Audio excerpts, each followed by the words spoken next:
नमस्कार, मैं हूं संजीव कुमार और आप देख रहे हैं वेब समाचार। पूरे झारखंड में पंचायत चुनाव की जो सरगर्मी थी वो समाप्त हो चुकी है और जितने भी मुखिया हैं जिनके सर पे जो ताज लगना था वो लग चुके हैं और जिनके सर से जो ताज उतरना था उतर चुके हैं। जनता ने अपना निर्णय सुना दिया है। अब मुखिया के ऊपर डिपेंड करता है कि अब इस पंचायत का डेवलपमेंट वो किस तरह से करने का काम करते हैं। तो अभी हम आए हुए हैं रांची जिला में और मांझी प्रखंड का नाम है और पंचायत का नाम है सदमा।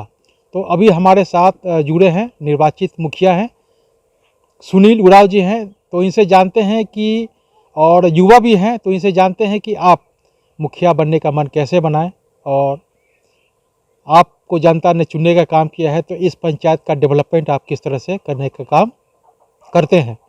प्रथम प्राथमिकता आप क्या देखते हैं इस पंचायत को, इसके अलावा इस पंचायत को मॉडर्न पंचायत के रूप में कैसे आप डेवलप करेंगे, तमाम मुद्दों पे मैं इनसे बात करता हूं।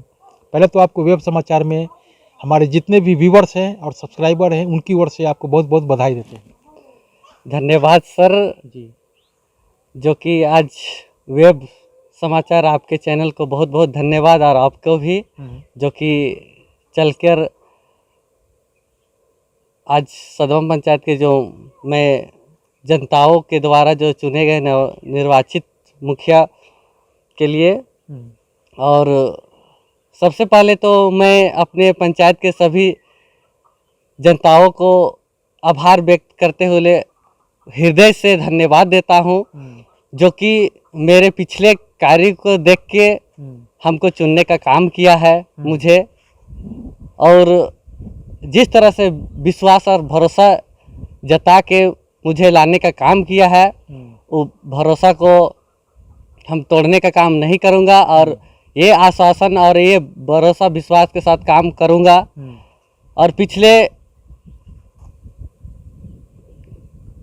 कुछ दिनों से जो कि मैं तो कोई बड़ा घर से नहीं हूँ, एक गरीब किसान का बेटा हूँ, जो कि मैं पढ़ाई के साथ साथ एक सामाजिक कार्यकर्ता के रूप में और समाज के प्रति घूमते फिरते देखते थे कि मेरे गांव घर में कैसे विकास हो, किस तरह से भ्रष्टाचार हो और असामाजिक के तत्वों के लोगों ने जो इधर उधर बरगलाने का काम करते थे, दलाली का काम करते थे, वही सबको सोचे और मेरे मन में ख्याल आया कि अब कुछ पंचायत के अंदर में और जनताओं के बीच में कुछ नया और विकास करने के लिए युवाओं को सामने आने की ज़रूरत है।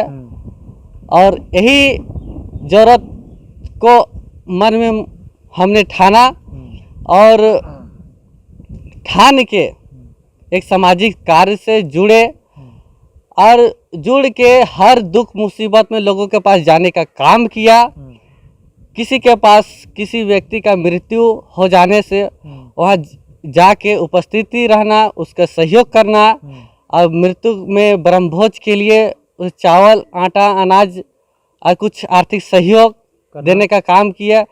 किन्हीं का बेटी का शादी हुआ वहाँ हमने सहयोग करने का काम किया। या छोटा छोटा कुछ भी काम हो तो लोगों को मदद करने का काम किया। ये बताइए कि आप जैसे ही आप शपथ ग्रहण करते हैं, पदभार आपको मिलता है, तो प्रथम प्राथमिकता क्या होगी इस पंचायत के डेवलपमेंट की? देखिए, आज से जो पंचायत चुनाव हुआ है 12 साल हो गया, 2 दशक, जिसमें लोग बहुत गुस्से और ये में रहे।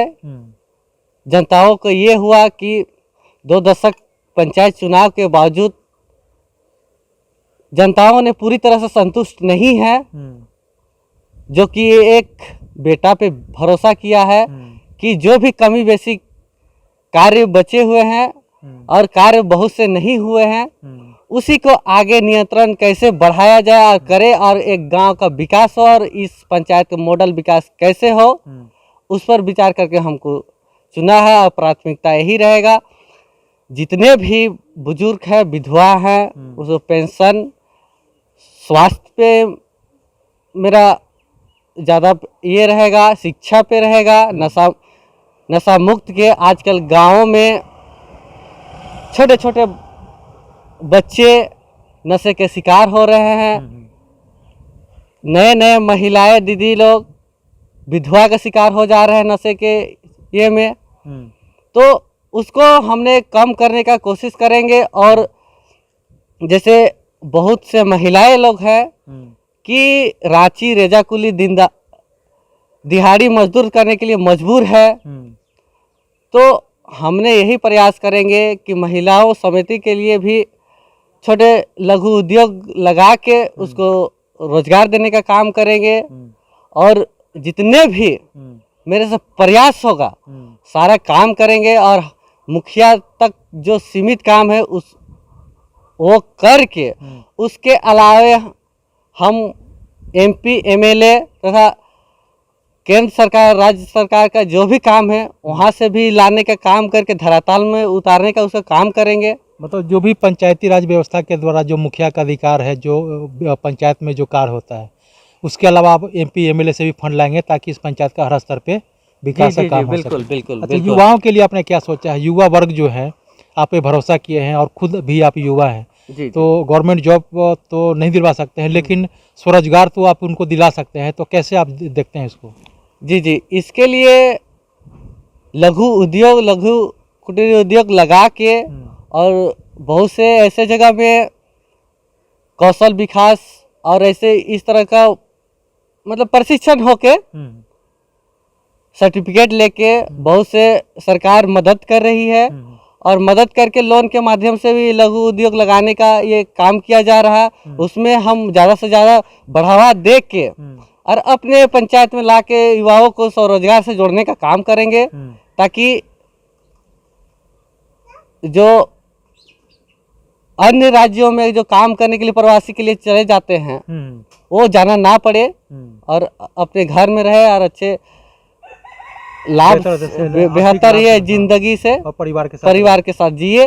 साथ ही किसान वर्ग के लोग हैं जो कम लागत और कम समय में और सिस्टम से अधिक लाभ कमा के कैसे खेती करे उस पे भी बढ़ावा देने का काम करेंगे। सिंचाई का व्यवस्था कैसे हो उस पे भी ये करके टाइम टू टाइम प्रशिक्षण भी दिलवाएंगे ताकि उन लोग को बेहतर से बेहतर खेती बाड़ी कर सके। जी बिल्कुल सर। अच्छा, शिक्षा पे आपकी क्या प्राथमिकता है? जिससे भी जितने भी सरकारी स्कूल हैं, सरकारी स्कूलों में देखते हैं कि बच्चे लोग केवल खाने पीने के लिए ज़्यादा ध्यान देते हैं। सरकार के भी कहते हैं कि बच्चों को जो है सप्ताह में 5 दिन अंडा मिलना चाहिए। सरकार ये नहीं कहती है कि पढ़ाई कैसे बेहतर हो, लेकिन खाने पीने पर ज़्यादा फोकस करती है। तो क्वालिटी एजुकेशन के लिए आपने कैसे सोचा है? जी, हम लोगों को ये सब ज्ञात है कि हमारी जो सरकारें हैं बहुत तरह से बच्चों के लिए योजनाएं उपलब्ध है।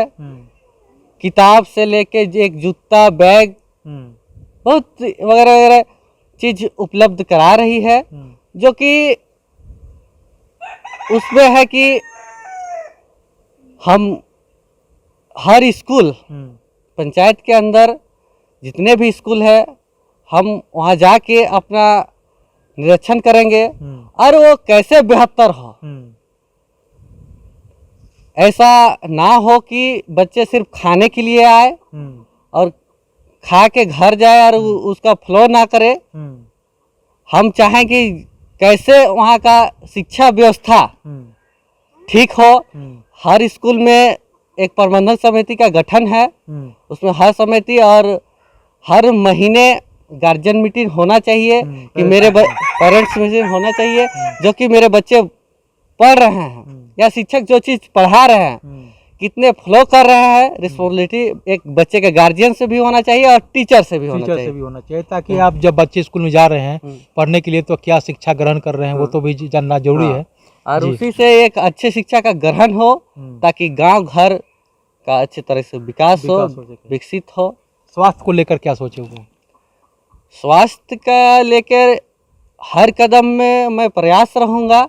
प्रयास के साथ मेरा यह प्रयास है कि एक मेरे फंड या मेरे फंड से ना हो तो चाहे एमपी एमएलए के माध्यम से एक पर्सनल एम्बुलेंस की व्यवस्था हो, पिछले कुछ दिन हमने यह देखा है कि एम्बुलेंस नहीं होने के कारण मेरे पंचायत के एक व्यक्ति को समय पे एम्बुलेंस नहीं पहुंचने से मृत्यु का शिकार हो गया। अब उनके छोटे छोटे बच्चे से है और गरीब परिवार से है, जो कि अभी पढ़ाने लिखाने में भी उसको दिक्कत है। तो मेरा प्राथमिकता स्वास्थ्य के लिए यही होगा कि एक एम्बुलेंस का एक एम्बुलेंस के लिए पर्सनल होगा, जो कि पंचायत के अंदर जिनके यहाँ दुख मुसीबत हो वो एम्बुलेंस जो जरूरतमंद है, जरूरतमंद है, नहीं है तो अपना गाड़ी का प्रयोग कर सकते हैं और अब स्वास्थ्य लाभ के लिए जा सकते हैं। इसके लिए डॉक्टर भी और नर्स वगैरह भी समय पे डॉक्टर सब आए जो छोटी मोटी बीमारियों का इलाज हो। और ये मेरा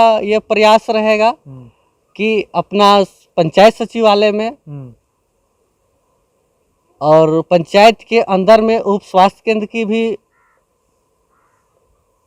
व्यवस्था है, वहाँ भी हम लोगों को ये जागरूक करेंगे कि किसी तरह से भी बीमारी है, छोटे छोटे सर्दी खांसी, तो वहाँ जाके इलाज करे, और उससे बड़ा है तो उसको हॉस्पिटल तक ये करने का ये काम मतलब करेंगे। हॉस्पिटल तक जाने का सुविधा, अगर एम्बुलेंस हो जाएगा तो सुविधा हो जाएगा। अगर एम्बुलेंस है पंचायत स्तर पे वो बीमारी जो है सॉर्ट आउट नहीं होता है जी। और माननीय आदरणीय नरेंद्र मोदी प्रधानमंत्री जो आयुष्मान भारत के तहत जो कार्ड बना के जो हेल्थ कार्ड का जो ये कर रहे हैं, उसके बारे में भी ये करके बहुत से देखिएगा गरीब परिवार से है कि जानकारी के अभाव से सरकार का योजना तो है भाई, लेकिन उसको आदमी जानकारी के अभाव से उसका उपयोग नहीं कर पा रहे हैं, उससे कई लोगों का जाने भी चली जा रही है। जी जी, सही बात है, जानकारी होना बहुत जरूरी है। मॉडर्न पंचायत के रूप में कैसे डेवलप करेंगे आप?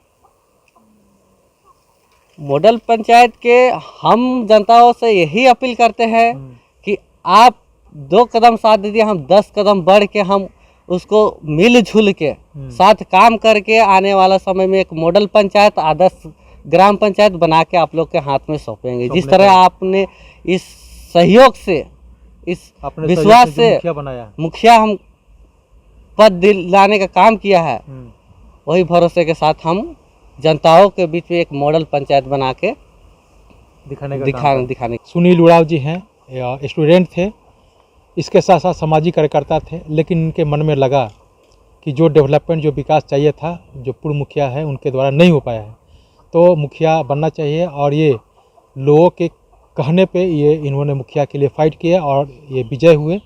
तो अब जनता को साथ लेके चलना है। कहने का मतलब ये है कि सबका साथ, सबका विश्वास और सबका विकास, तभी होगा इस पंचायत का चहुमुखी विकास। तो सबका साथ लेके चलेंगे। हालांकि मुखिया के लिए कई लोग कैंडिडेट थे, अब इनको सब कुछ भूल के इस पंचायत के डेवलपमेंट के लिए काम करना है, ताकि जितने मार्जिन से अभी जीते हैं इससे कई गुना मार्जिन से जनता इनको जुटाने का काम करे, ताकि ये अपने पंचायत में इतना डेवलपमेंट करे कि लोग ये कहे कि जो मैंने मुखिया का चुनने का काम किया है, मैंने गलत मुखिया को चुनने का काम नहीं किया है।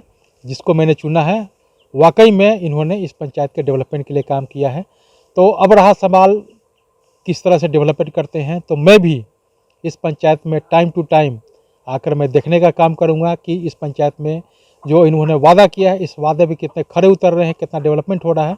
टाइम टू टाइम हम भी आपको इस पंचायत के डेवलपमेंट को दिखाने का काम करेंगे, ताकि इस पंचायत में क्या कुछ विकास हुआ है, तमाम मुद्दों पे मैं बात भी करता रहूँगा। बहरहाल आप चलते हैं दूसरे पंचायत में, वहाँ के भी मुखिया हैं, उनसे जानते हैं कि उनके द्वारा क्या कुछ मैनिफेस्टो बनाया गया है। तमाम मुद्दों पे मैं उनसे बात करता हूँ। आपने वेब समाचार में समय दिया, इसके लिए बहुत बहुत धन्यवाद। आपको भी इसके लिए बहुत बहुत धन्यवाद सर जी। अगर आपने हमारे चैनल को अब तक सब्सक्राइब नहीं किया है तो सब्सक्राइब कर ले, बेल आइकन पे दबाएं, ताकि हर छोटी बड़ी खबरों से रूबरू हो सके। बहुत बहुत शुक्रिया।